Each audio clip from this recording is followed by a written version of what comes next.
안녕하세요. 신앙의 정석 시즌5 성도의 경건생활. 오늘은 네 번째 시간으로 섬김과 봉사에 대해서 함께 나눠보도록 하겠습니다. 성도님들은 봉사라고 하면 어떤 이미지를 먼저 떠올리시나요? 제가 최근에 검색창에 교회 봉사라고 검색을 해보았습니다. 이런 글들이 많이 올라왔습니다. 봉사 꼭 해야 하나요? 봉사가 너무 힘들어요. 봉사 안 하면 벌을 받는 건가요? 봉사가 믿음의 기준인가요? 봉사는 언제까지 몇 개나 해야 되나요? 성도님들은 어떻습니까? 이런 질문들 한 번쯤은 다 해보셨죠? 이런 질문이 많은 것으로 보아서 우리 성도님들이 교회 봉사에 대해서 느끼고 있는 마음들은 그렇게 긍정적이지만은 않은 것 같습니다. 왜 그럴까요? 교회 봉사가 많이 힘들기 때문입니다. 그럼에도 불구하고 교회 봉사는 우리가 반드시 해야만 되는 것이죠. 왜냐? 우리는 예수 그리스도의 몸으로서 각자가 담당해야 될 역할이 있기 때문입니다. 그리고 또한 봉사라는 것은 성도의 사명이기 때문입니다. 그렇다면 우리가 어떻게 봉사를 더 기쁨으로 할 수 있을까요? 오늘 우리 신앙의 정석 내용을 통해서 봉사의 개념에 대해서 다시 한번 정리를 해보고 또 우리가 하는 봉사를 어떤 방법으로, 어떤 태도로 할 수 있을지 한번 살펴보도록 하겠습니다. 먼저 봉사의 개념에 대해서 함께 따라보도록 하겠습니다. 봉사라는 말은 그리스어 헬라어로 디아코니아라고 부릅니다. 많이 들어보셨죠? 영어로는 서비스라고 부릅니다. 즉, 누군가를 섬긴다라는 뜻인데요. 그 원어적인 의미를 살펴보니까 노예, 그리고 누군가의 시중을 드는 사람이라는 뜻이 있습니다. 한마디로 우리 식사 자리에 가면 옆에서 식사를 잘 할 수 있도록 시중 들어서 식사하는 사람이 기쁘게 식사할 수 있도록 돕는 모든 행동들, 그런 것들이 우리 봉사와 섬김이란 말의 근원적인 표현이라고 할 수 있는 것입니다. 예수님은 이 땅에 오셨을 때 자신을 스스로 섬기기 위해 온 사람, 그리고 종으로 온 사람이라고 소개를 하셨습니다. 즉, 봉사와 섬김은 예수님이 이 땅에 오신 근본적인 목적이라고 할 수 있죠. 그 예수님의 섬김은 하나님을 위한 섬김, 그리고 이웃을 위한 섬김으로 나타나셨습니다. 신약 성경에서 누군가 예수님께 가장 중요한 계명이 무엇입니까? 라고 질문을 했을 때 예수님은 먼저는 하나님을 사랑하는 것이요, 그리고 이웃을 사랑하는 것이다 라고 얘기를 하셨죠. 즉, 예수님의 이 섬김, 하나님을 위한 섬김과 이웃을 위한 섬김에는 사랑이 있습니다. 예수님은 사랑 때문에 자발적으로 종이 되셔서 상대를 높이고 또 그를 위해 섬겨주셨습니다. 하나님을 사랑하여 하나님을 섬겼고 또 그 하나님을 사랑하는 사랑 때문에 이웃을 섬겼습니다. 예수님이 우리에게 보이신 섬김과 봉사, 이것이 봉사의 기본적인 개념인 것입니다. 그런데 이 봉사를 이제 함에 있어서 우리가 기억해야 될 중요한 포인트가 있습니다. 첫 번째는 우리가 성도로서 누군가를 섬길 때 그 섬김의 대상과 나만의 둘 사이의 교류만 있어서는 안 된다는 것입니다. 우리 지금 봉사의 개념에서 예수님의 봉사에 대해서 이야기할 때 하나님을 사랑하는 마음으로 이웃을 사랑했다고 했습니다. 마찬가지로 우리가 누군가를 섬길 때 내가 섬기는 대상과 나, 두 사람 사이의 교류만 되어서는 안 됩니다. 그 사이에 반드시 하나님이 함께 계셔야 한다는 것입니다. 내가 그 사람을 섬길 때 하나님 때문에 하나님의 사랑으로 섬길 수 있어야 한다는 것이죠. 하나님의 사랑이 전제되지 않은 우리의 섬김은 그냥 단순한 봉사활동일 뿐입니다. 우리 스스로 만족하기 위한 봉사활동, 또 나의 의를 드러내기 위한 공로주의적인 활동, 하나님이 빠진다면 우리의 섬김은 그런 모습들이 되고 마는 것입니다. 그렇기 때문에 우리가 교회에서 말하는 온전한 성도의 봉사를 이루기 위해서는 하나님을 사랑하는 마음이 우리 안에 가득 차 있어야 됩니다. 하나님을 사랑하기 때문에 그 사랑의 표현으로서 우리 이웃을 섬기고 사랑해야 된다는 것이죠. 두 번째 중요한 포인트는 우리가 봉사를 할 때 자기 자신을 부인하는 겸손한 마음이 있어야 된다는 것입니다. 예수님이 하나님을 사랑하는 마음, 이웃을 사랑하는 마음으로 섬겼을 때 만약에 조금이라도 자기 자신을 드러내고자 하는 마음, 자기를 버리지 않는 마음이 있으셨다면 온전한 섬김을 이룰 수 없었을 것입니다. 하지만 예수님은 자기를 완전히 버리셨습니다. 나는 없고 오직 하나님만 있고 하나님의 사랑만이 이곳에 있어라 라는 마음으로 자기 자신을 비우고 겸손하게 하나님 섬기듯 모든 이웃들과 사람들을 섬기셨습니다. 우리 또한 누군가를 섬길 때 나 자신을 내세워서는 안 됩니다. 자기 자신을 내려놓아야 되는 것이죠. 자기를 부인하고 겸손한 마음으로 누군가를 섬길 때 그것이 비로소 진정한 섬김이 됩니다. 만일 나를 내려놓지 않고 나를 표면에 드러낸 채 그 섬김을 한다면 이것은 진정한 섬김 그리고 성도 간의 나눔이 아니라 일방적인 베품이 되고 맙니다. 베푸는 것은 동정으로 인해서 하는 것이죠. 내 가진 것으로, 내 힘으로, 내 능력으로 누군가에게 무엇을 나눠주는 것. 이것이 베품입니다.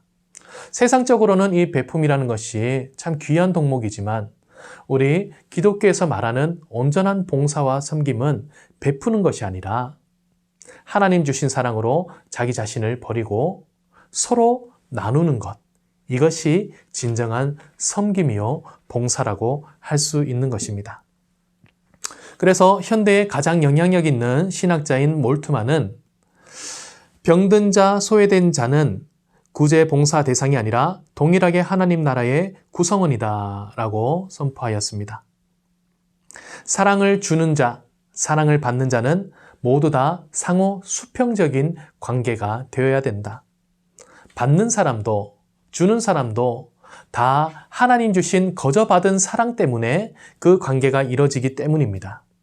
그래서 우리가 섬김을 바르게 실천할 때 나는 무언가 대단해서 섬기고 아니면 나를 빛내기 위해서 섬기고 하는 이런 마음들을 기본적으로 버려야 한다는 것입니다. 자기 중심적인 생각을 버릴 때 그것이 온전한 섬김이 된다는 것 꼭 기억하십시오. 네, 이렇게 봉사의 개념에 대해서 살펴보았습니다. 이제는 봉사의 실천에 대해서 우리가 살펴보도록 하겠습니다. 성도가 할 수 있는 섬김과 이 봉사에는 여러 가지 형태가 있습니다. 그 중에서도 크게 두 가지로 나누어서 살펴볼 것인데요. 먼저는 교회 안에서 성도 간에 서로를 섬기는 봉사. 그리고 두 번째는 예수님의 몸인 교회로서 이웃을 향한 봉사. 이렇게 두 가지로 살펴보도록 하겠습니다. 먼저 교회에서의 성도 간의 봉사입니다. 이것에 대해서 잘 표현된 성경 구절들이 몇 군데 있습니다. 로마서 12장 3절에서 18절, 에베소서 4장 11절에서 12절, 고린도전서 12장 5절에서 7절, 베드로전서 4장 10절 등입니다. 이 중에서 우리 로마서 12장 3절에서 8절까지의 말씀을 제가 쉬운 성경 버전으로 읽어드리도록 하겠습니다. 하나님께서 나에게 주신 은혜를 힘입어 여러분 한 사람 한 사람에게 말씀드리겠습니다. 여러분은 여러분 자신에 대하여 마땅히 생각해야 할 것 외에 다른 것을 생각하지 마십시오. 여러분은 하나님께서 각자에게 주신 믿음의 분량대로 냉철한 판단을 가지고 자신에 대하여 생각하십시오. 사람에게 몸이 있고 그 몸에는 많은 지체가 있어 그 지체들이 하는 일이 각기 다른 것처럼 우리도 여럿이지만 그리스도 안에서 한 몸을 이루었고 한 사람 한 사람이 서로에 대해 지체로서 연결되어 있습니다. 우리는 하나님께서 우리에게 주신 은혜에 따라 저마다 다른 선물을 받았습니다. 예를 들어 그것이 예언의 선물이라면 믿음의 분량대로 그 선물을 사용하십시오. 봉사하는 선물이면 봉사하는 일로, 가르치는 선물이면 가르치는 일로, 격려하는 선물이면 격려하는 일로, 남을 구제하는 선물이면 너그럽게 나누는 일로, 지도하는 선물이면 열성을 다해 자선을 베푸는 것이면 기쁨으로 그 선물을 사용하십시오. 네. 로마서에는 이렇듯 우리 성도의 섬김과 봉사에 대해서 잘 표현하고 있습니다. 나머지 구절들도 비슷한 내용을 담고 있는데요. 이 구절들에 담긴 내용들을 요약하면 이렇습니다. 첫 번째, 우리에게 주어진 믿음의 분량대로 받은 은사대로 봉사를 하라. 두 번째, 하나님을 섬기듯 서로를 섬겨라. 세 번째, 봉사의 목적은 교회를 더욱 강건하게 하는 것이며 교회를 온전하게 세우기 위한 것이다. 이 세 가지로 크게 그 내용이 정리가 된다는 것입니다. 지금 우리가 실제 교회에서 하고 있는 봉사를 생각해 봅시다. 우리의 봉사들은 교회의 운영과 유지를 위해서, 또 원활한 예배의 진행을 위해서, 또 여러 모임들이 활성화되게 하기 위해서, 또 기능적인 여러 필요들에 의해서 이루어지고 있습니다. 그런데 이런 우리 교회에서 하는 우리들의 봉사가, 그 봉사 속에 과연 이 성경적인 의미가 얼마나 녹아져 있는가? 이것을 우리는 항상 생각해야 되는 것입니다. 그래서 우리는 이런 질문들을 던질 수 있어야 됩니다. 과연 우리는 우리에게 내가 할 수 있는 적절한 봉사를 하고 있는가? 그리고 서로가 서로를 위한 사랑의 봉사를 하고 있는가? 그리고 우리의 봉사가 진정으로 교회를 바르게 세우고 있는 봉사인가? 라는 질문을 던져야 한다는 것이죠. 이런 질문은 교회 스스로도, 그리고 교역자들도, 성도들도 함께 인식하고 있어야 모두가 기쁨으로 헌신할 수 있게 되는 것입니다. 앞서 우리 교회 봉사에 대해서 검색을 했을 때 여러 가지 질문들이 나왔었죠. 그에 대한 답을 드리자면 이렇습니다. 과도한 양의 봉사를 하는 것은 옳지 않습니다. 그리고 가정을 해치면서까지 봉사하는 것은 옳지 않습니다. 봉사를 핑계로 기득권을 주장하거나 서로를 비방하는 것도 옳지 않습니다. 그리고 교회 봉사가 믿음의 척도가 되거나 하나님께 상벌을 받는 수단으로 여겨지는 것도 옳지 않습니다. 우리가 교회에 봉사를 하면서 성경의 말씀대로 우리의 믿음의 분량대로 주어진 재능만큼 서로가 한 마음으로 화목하기 위해서 힘쓰는 마음을 갖고 함께 헌신해야 됩니다. 그렇기 때문에 이런 내용들을 권면해 드릴 수 있습니다. 여러분들이 봉사를 하실 때 지칠 때는 쉬셔도 됩니다. 그리고 직장이나 가정의 상황이 여의치 않을 때는 무리하지 않으셔도 됩니다. 우리는 한 몸이기 때문에 서로가 서로의 상황을 돌봐주고 메꾸어주고 도울 수 있어야 합니다. 그리고 이것이 올바른 교회 봉사의 모습이라는 것, 이것이 서로를 향한 진정한 섬김이라는 것을 날마다 서로 일깨워 주어야 합니다. 이렇게 우리 교회 안에서의 봉사를 잘 할 수 있을 것입니다. 우리 이 질문들과 이 개념들을 가지고서 우리가 하고 있는 봉사들을 다시 한번 돌아볼 수 있었으면 좋겠습니다. 이제 두 번째, 이웃을 위한 봉사에 대해서 이야기해 보도록 하겠습니다. 우리는 성도로서 교회 안에 모임에서도 헌신하고 사역을 담당해야 되지만 우리 지역의 이웃들을 위해서도 그리스도의 사랑을 나타낼 수 있어야 됩니다. 이에 대한 성경 말씀은 사도행전 4장 32절에서 35절 말씀입니다. 제가 읽어드리겠습니다. 믿는 무리가 한 마음과 한 뜻이 되어 모든 물건을 서로 통용하고 자기 재물을 조금이라도 자기 것이라 하는 이가 하나도 없더라. 사도들이 큰 권능으로 주 예수의 부활을 증언하니 무리가 큰 은혜를 받아 그 중에 가난한 사람이 없으니 이는 밭과 집 있는 자는 팔아 그 판 것의 값을 가져다가 사도들의 발 앞에 두매 그들이 각 사람의 필요를 따라 나누어 줌이라. 네, 몇 해 전에 종교별 사회봉사 공헌도에 관한 조사가 있었습니다. 그 자료를 보니까 한국에서 사회봉사를 가장 많이 하는 종교는 바로 우리 개신교였습니다. 1위였습니다. 그런데 그 다음 질문이 그렇다면 어느 종교가 가장 진심의 봉사를 하고 있는가라는 질문이었습니다. 근데 거기에서는 우리 개신교 순위가 3, 4위권으로 밀려났다는 것입니다. 이것이 우리에게 시사하는 바는 굉장히 크죠. 오늘날 한국교회가 많은 사회봉사를 하고 있지만 그것이 전도의 수단이 된다든가 아니면 교회의 이미지를 좋게 하기 위해 진행되는 경우가 많다라는 것입니다. 즉 진정으로 이웃을 위한 봉사가 아닌 교회의 유익을 위한 수단으로서의 봉사를 하고 있다는 것입니다. 이것은 옳지 않은 것입니다. 우리가 이웃을 섬길 때에도 종의 모습으로 섬기는 마음이 있어야 됩니다. 내 것을 가지고 자선을 베풀듯이 하는 그런 섬김은 진정한 섬김이 아닙니다. 우리가 이웃들의 눈높이를 맞추고 이웃들과 공평한 상태에서 사랑을 주고받는 것이 중요합니다. 빌립보서 2장 3절 4절 말씀입니다. 아무 일에든지 다툼이나 허영으로 하지 말고 오직 겸손한 마음으로 각각 자기보다 남을 낮게 여기고 각각 자기 일을 돌아볼 뿐더러 또한 각각 다른 사람들의 일을 돌아보아 나의 기쁨을 충만케 하라. 성도가 이웃을 돌아보는 것은 당연한 것이죠. 성도도 이웃도 모두가 하나님의 은혜 속에 살아가고 있는 같은 사람들이기 때문입니다.